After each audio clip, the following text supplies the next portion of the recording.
Welcome, ladies and gentlemen, to Brady and Biloxi. It's an all-new renamed show from here on out. It's called Brady and Biloxi with KT and Reno. That's right, we're coming at you. We're tag teaming this.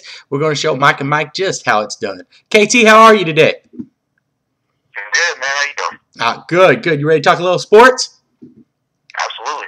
See, KT, unlike all these other people who've been talking about it and losing all their ratings, we've been out there letting people see our show and, getting ready and anticipating the next one so they can hear our football picks and head on out there to the sports book this weekend.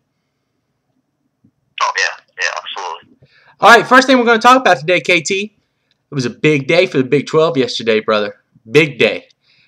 Yes, it was. AP Offensive and Defensive Rookie of the Year. Talk about that Defensive Rookie of the Year, Ndamukong Suh from Nebraska. Well, you and I, unfortunately, had to deal with him for the last 4 years. He was in Nebraska, and I just say that we were not sad to see him go. Honestly, he being Oklahoma and me, of course, being a Missouri fan, he basically terrorized us for 4 years. We were very happy to see him go. Same goes for me on the Missouri side. I was very happy when seeing Bradford left because he left a year earlier and wanted to deal with him for another year. I agree. I mean, it's not a surprise. It really isn't. I mean, these two were go look at they were 1 and 2 in the draft. So it doesn't surprise me at all that they were offensive and defensive rookie of the year. And I think they just basically established themselves for the next, 10 to 15 years in the NFL. I'd like to shoot something out at you, and obviously it was a great day for the Big 12 and for the scouts who scouted these players. But I would like to say, I think as a defensive lineman, I mean, let's just face it, the NFC North probably is ready for Ndamukong Suh to leave already too. And the NFC West, there is no way that you can say Sam Bradford is not the franchise quarterback of all the 4 teams out there. And so, absolutely. I mean, he's absolutely the best out of that group. I mean, there's just no question about it. And then let me go back to Ndamukong Suh for a minute. I mean, 10 sacks as a rookie at playing D tackle. I mean, that's crazy. I mean, there's defensive ends out there in the NFL that don't even get 10 sacks a season, and this guy did it at D tackle, and he's only going to get better. And led the league. I honestly see Reggie White when I see Ndamukong Suh play. Absolutely, and you hope if Ndamukong Suh can have some of the character that Reggie White did, and we'll talk about Reggie White actually a little later in the show today. And I'd like to throw this out there to you folks today. This show is 2 15-minute segments, so make sure you catch both Part 1 and Part 2 out there on YouTube. Now, I would like to add one little thing to this, and I want to get your opinion on this, KT. Do you not think 1 through 6, and let's just recap a little bit here, 1 through 6 last year, you had Bradford, you had Ndamukong Suh, Gerald McCoy, Trent Williams, I don't remember exactly who number 5 was, but then you had the kid out of Oklahoma State, number 6, who played and started out there in Seattle at left tackle. Do you not think that this... Right, yeah, Kuhn, there you go. Do you not think that this is probably the best top of the draft that there's been in quite a few years that panned out so quickly? Yeah, I mean, all of those picks came in and made significant impacts on their team. I know Kuhn was banged up a little bit this year, but when he was in there, that team ran the ball significantly better when he was in there. Trent Williams, he stepped right in at left tackle. He was a starter at opening day and was back there protecting McNabb when he was in there. Suh and obviously Suh and Bradford we talked about earlier, they had pretty much monster years for rookies. McCoy, I know he had a solid year. You just didn't really hear much about it because, Tampa Bay is a little smaller of a market and didn't really see him a whole lot, but I know he had an impact on the defense too. And I'm really anxious to see what these guys do for year 2. And, don't forget our other Big 12 buddy down there in Dallas, the receiver, Bryant. He had a major impact on that team, but, he had that season-ending injury, but I'm really looking forward to see what he does in year 2 as well. So, I mean, all across the first round, there was, Big 12 guys that had immediate impact in the league. Absolutely, and there was some SEC guys even in the later rounds that made a big impact. You know, you got a couple guys out of Florida starting in New England. You got and Des Bryant. That's a good one that you mentioned right there. I honestly feel like this is some of the best young talent to come into the league, and I think you see that as the competition's getting stronger and stronger in each league in college. You know, you take out some of the weaker leagues, but you still in each league. I mean, when you got a team like Boise State playing in one of the worst conferences, but they're still an elite team. You got talent all over the country now, and I believe it's really starting to show in what we're seeing in the NFL. Yeah, absolutely. I mean, you're seeing more and more where guys are coming in and making huge impacts on NFL teams, and you have no idea what college they went to, or they went to some small school. I mean, perfect. The example that comes off the top of my head is Joe Flacco. He came out of Delaware State. Nobody knew who he was until he got drafted, and there he is now with Baltimore, just being a solid quarterback, much better than Kyle Bowl ever was for that team, and he's only going to get better.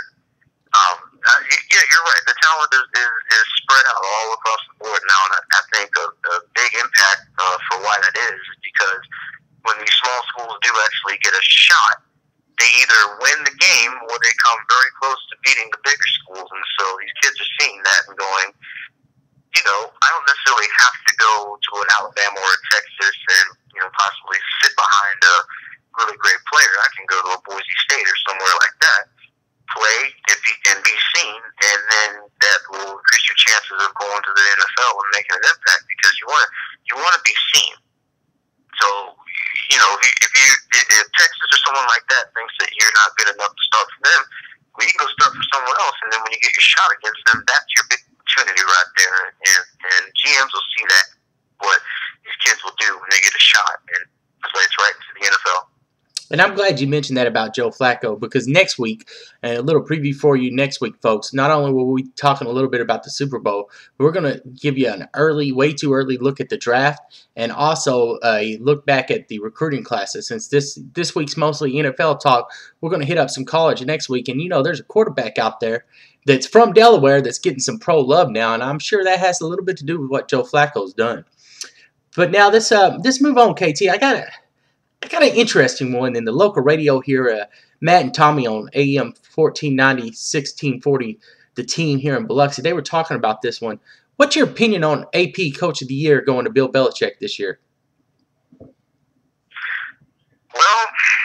my honest opinion, I thought it should have went to Mike McCarthy because that roster he has was just decimated, and he went to the Super Bowl. You know, yes, Belichick did a really good job. He obviously traded away. Here's the thing. The main reason he got that award is because they said, oh, well, look what he did after he traded away Randy Moss, the big playmaker. Well, I'll ask this. What did Randy Moss do after he got traded? So was it necessarily the fact that, you know, oh, he won without a big play threat? Because Randy Moss, to me, is no longer a big play threat. He did that team a favor, I personally think, by trading him.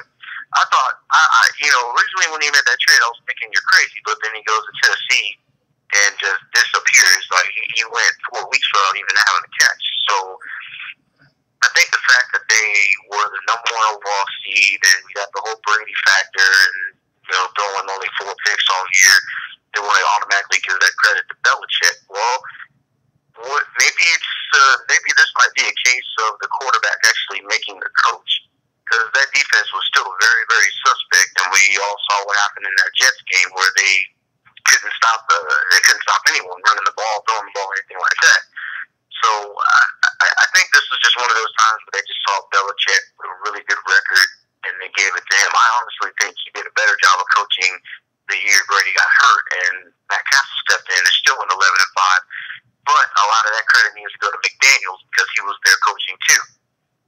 So I really honestly think it should have went to Mike McCarthy because this guy basically, he's the one who picked up Aaron Rodgers. He made him into what he is, and he's the one who has that team just firing on all cylinders. I really think it should have went to him because if you look at all the talent that he lost on injury reserve, you would look at it and say there's no way Green Bay belongs in the Super Bowl, but guess what? They're there.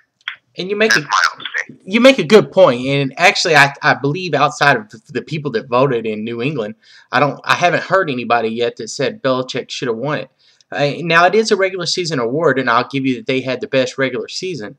However, I myself, and I said this the other day on the local radio when they had me on, I, I believe Raheem Morris out of Tampa Bay should have been the coach of the year.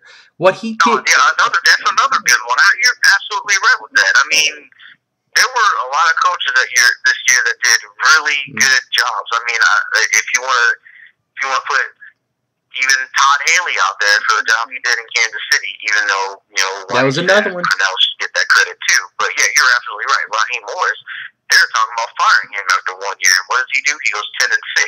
10-6 next year. And he's the reason they brought in Josh Freeman. He's the reason they picked Gerald McCoy. He's the reason they picked the Price kid out of UCLA in the second round.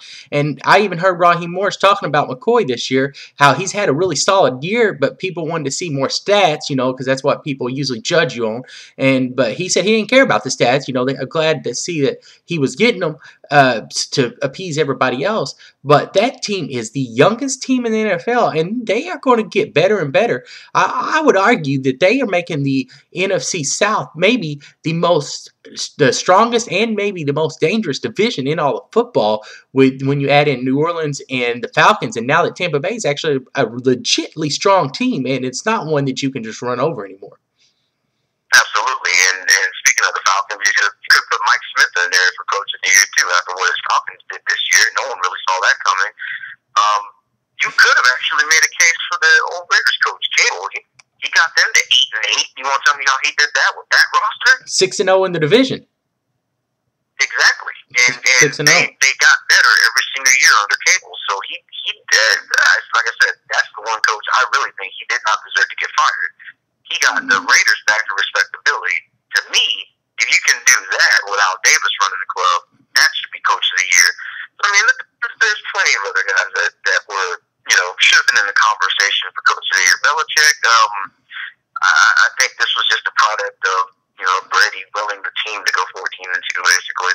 Yeah, I believe you. And the last thing we're going to talk about right now today, folks, on part 1 of Brandon and KT is we're going to give you our top 5 running backs. Now, I heard Dory and Mel doing this on ESPN Radio earlier, and they were doing it on quarterbacks. And I'll give you a little bit about their quarterbacks in part 2 of our show today.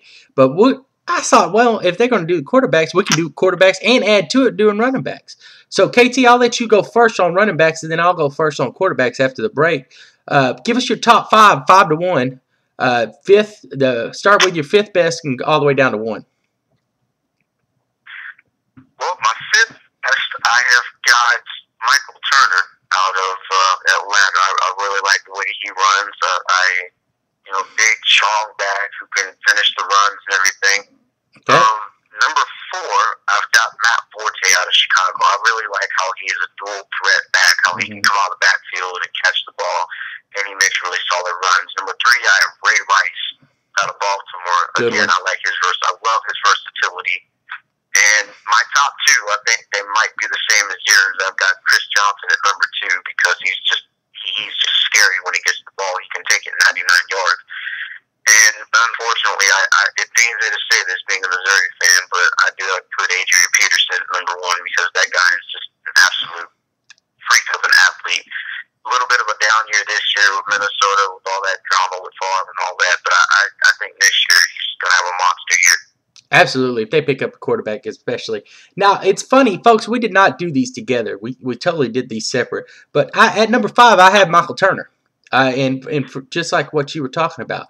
Now, at number 4, I have Javed Best, and for the same reasons as you were talking about Matt Forte, running and passing, running and catching out of the backfield, and I believe his young legs, he's going to be dangerous for years to come for that Detroit Lions team if they can keep a healthy quarterback. Number 3, I got Arian Foster. He really impressed me down there at Houston. He really, having him number 3 and Ray Rice off the list was probably just based on their individual seasons this year. And then number 2 and number 1 are the exact same as yours. Number 2, Chris Johnson. And then number 1, I really just feel like Adrian Peterson has an attitude that he will not allow anybody to be better. So it's kind of like A-Rod. When somebody gets paid more than him, they got to up his contract. Well, if somebody plays better than Adrian Peterson, he's going to up his play. Now, folks, that's the end of part 1 of Brandon and KT today. We're going to come right back at you. So click off of this one and come back to Brandon and KT Part 2 here on February the 5th.